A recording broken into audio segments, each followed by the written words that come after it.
Hull, so it'll be interesting to see how he gets on. And they're underway. You couldn't ask for a better pacemaker into the form of Michael Rimmer.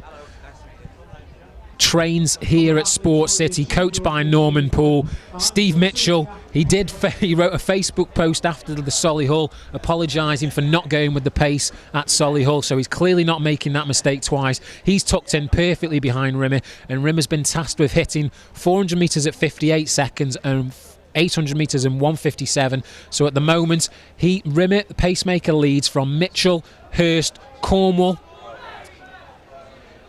I can see Frank Baddock's in there.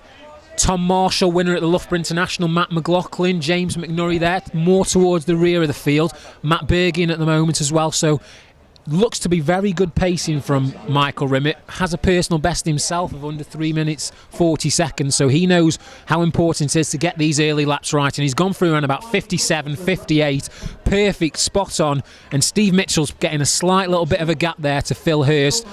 Mitchell always lays it out. A big fan of Steve Mitchell. He always puts it on the line, other than at Solihull 2 weeks ago, and he's looking to pay dividends and show the faith that Keith Braxton, his coaching setup, all those guys at Bristol West have put in him.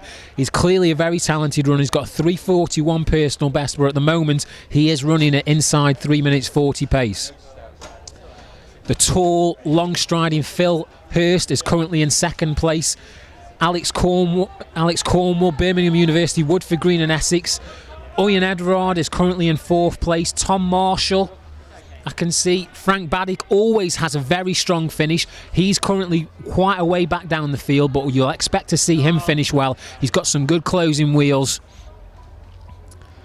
And it's interesting to see how Matt McLaughlin's getting on. He's in the middle of the pack now as they go through 800 metres. Spot on again, if not slightly quicker, around about 1:56.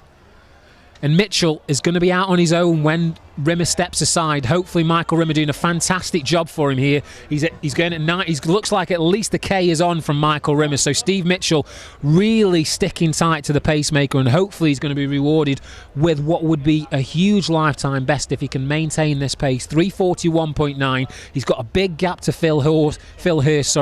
Alex Cornwall still maintaining that third place, but the athletes are going to close, they're going to bunch, and it's going to be over this last 400 metres. As I pointed out, Frank Baddock, he always finishes well. Richard Weir will finish well. Tom Marshall had a great finish at Loughborough International.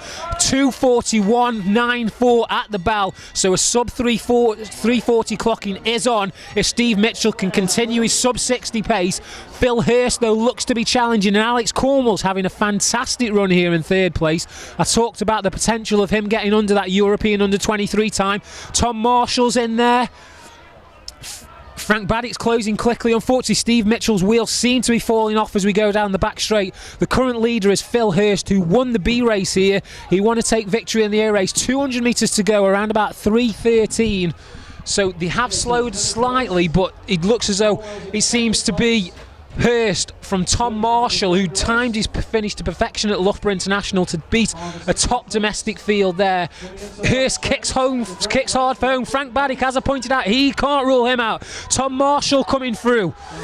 James McMurray, Richard Weir, Alex Cornwall, they're all going through. It's going to be around about 3:41 winning time.